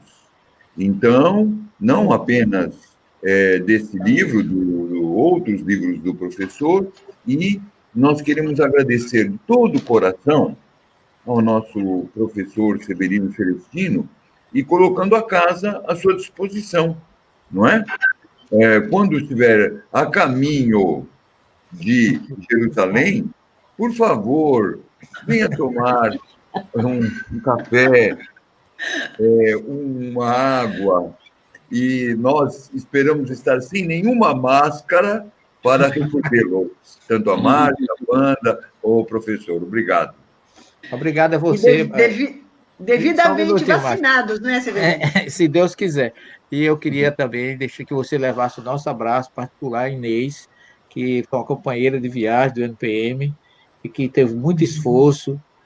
Ela teve muita garra para nos convidar para que a gente estivesse hoje com esse encontro, que ela teve muita participação indireta, mas teve. É uma questão de gratidão. Ok? Dá um abração nela. Levarei. Agora o Flávio, suas despedidas, considerações finais. Primeiro dizer que foi maravilhoso. Nesse momento em que estamos passando, Jesus ainda se faz mais forte, né? Mais necessário nesse momento para realmente iluminar essa nossa caminhada, né? O professor Severino foi sensacional na explanação. É importante que a gente entenda um pouco mais desse Jesus histórico para que a gente possa entender a importância dele na sociedade ainda hoje, né? Porque o Jesus não é o Jesus lá da Judéia, o Jesus está hoje em nossas vidas, caminhando conosco. E só esse entendimento mais profundo do que Jesus realmente é que vai nos fazer caminhar enquanto sociedade e sermos um só rebanho. Então, o professor foi muito feliz, agradeço. Colocamos também a Sociedade de Estudos Espírita 3 de outubro. Olha, a competição pelo cafezinho, hein? À disposição. Para tomar um bom café. O nosso café é ótimo. O nosso também, viu, Flávio? É imperdível. Nós agradecemos a oportunidade, foi uma alegria estar aqui mais uma vez. A gente quer aproveitar também e agradecer todos os internautas, porque a gente sabe, muita gente assistiu, muita gente compartilhou, tem muita gente perguntando se a palestra vai ficar salva em algum lugar para poder assistir depois. Realmente foi uma aula, um aprendizado e um pouco de luz nessa noite, neste momento que estamos todos precisando tanto. Boa noite, agradeço a todos e fiquem todos na paz do Mestre Jesus. Vocês sabem que eu não defendo muito a Trindade, viu, Flávio? Mas para um cafezinho aqui, eu acho que a Trindade aí das três casas seria uma boa ideia, sabe? Um cafezinho em cada um e um abraço sem máscara, vacinado, é tudo que a gente deseja nesse momento. É isso aí. Tá bom, querido? Então, vamos nos despedindo. Regina, até mais. Vamos lá. Regis, até mais. Obrigada por vocês estarem conosco. Flávio, até. E aí, professor Severino, nós só temos que te agradecer por essa oportunidade que você nos deu de aceitar o nosso convite e a coragem, né? de enfrentar conosco aqui. E eu só tenho mesmo a agradecer. E nessa hora a gente só tem que agradecer a esses nossos amigos que nos ouviram e nos escutaram pacientemente até o momento. Nós alcançamos um bom número de pessoas, visto que colocaram em outros canais também. Muito obrigada. E agora eu me despeço e deixo a palavra para você fazer o encerramento e depois nós nos desligamos. Boa noite a todos que nos ouviram. Gratidão. E gratidão, professor Severino. Pode fazer a sua prece. Boa noite. Eu queria, Márcia, primeiro agradecer a você, a Wanda, porque apesar de, como você bem disse, marinheiro de primeira viagem, mas vocês não mudam esse ritmo, vocês são assim. Você e Wanda, desses 10 anos, já são 11 agora, que a gente está junto nessa tarefa de levar o Cristo para as pessoas, a gente conhece a garra e o denodo que vocês têm. Não é sem sombra de dúvida que Deus uniu uma valente, uma guerreira, não podia dar outra coisa, né? Sem medo absolutamente de nada, né? De nada, nada. Isso é muito bom e eu quero lhe parabenizar e unir meus parabéns à minha gratidão, porque a gente sabe do esforço, das dificuldades, vamos dizer assim, da preocupação de que você se realizasse algo que realmente atingisse o objetivo. E como eu dizia para você e para a Wanda, nós plantamos a semente e Deus trouxe o fruto. Então, é preciso que agora a gente agradeça a Ele e reconheça o carinho, a disposição, a boa vontade que você e a Wanda tiveram de que esse trabalho chegasse a atingir as nossas queridas casas, né, que nós tivemos a honra de poder atender, né, o convite do Gina, 3 de outubro, e a Casa do Caminho, que foram 3 casas que realmente formaram assim uma tríade de acolhimento que nos deixa sensibilizados. E nós agradecemos a Deus e aos dirigentes espirituais da casa e aos representantes materiais que tiveram conosco, o Flávio, o Regis e a Regina, que Deus os ilumine e que retribua a eles o carinho e a receptividade que tiveram conosco. Nosso abraço também ao Mário Suriani, que é o nosso apoio indireto com as obras. E você e Wanda são irmãs, e tudo que a gente disser, eu acho que é insuficiente para dizer o sentimento que nos invade nesse momento, pela felicidade de poder ter cumprido esse compromisso com São Paulo. A metade, né? A metade, assim. Olha como você é. Você já está, essa é a metade, eu já entendi o todo. Tem mais outras 3 casas. Essa metade eu entendi o todo, né? Mas a gente está aí, minha filha, nós podemos conversar, e o nosso objetivo é levar Jesus às pessoas. Então, eu queria, do fundo do coração, agradecer a vocês, e agora orar a Jesus, que Ele abençoe a todos que estiveram conosco, os irmãos do Grupo NPM, aqueles que não fazem parte do NPM, os irmãos da nossa casa, Bom Samaritano, minha esposa, meus filhos, a nossa família material e espiritual, que Jesus possa abençoá-los, envolvê-los nas luzes do amor e da paz, e deixar sempre em nossas mentes, nossos corações, a grande frase de Jesus, que não deixa nesse momento de sair da minha lembrança: Primeiro, conhecereis a verdade e ela vos libertará. E segundo, amai uns aos outros como eu vos amei. Que ele permaneça em nossas mentes, nossos corações e nossas vidas, na esperança de um amanhã cheio de luz, de vitórias, de amor e de paz. Jesus conosco sempre e uma boa noite a todos. Muita paz. Boa noite a todos e até uma próxima oportunidade, se Deus nos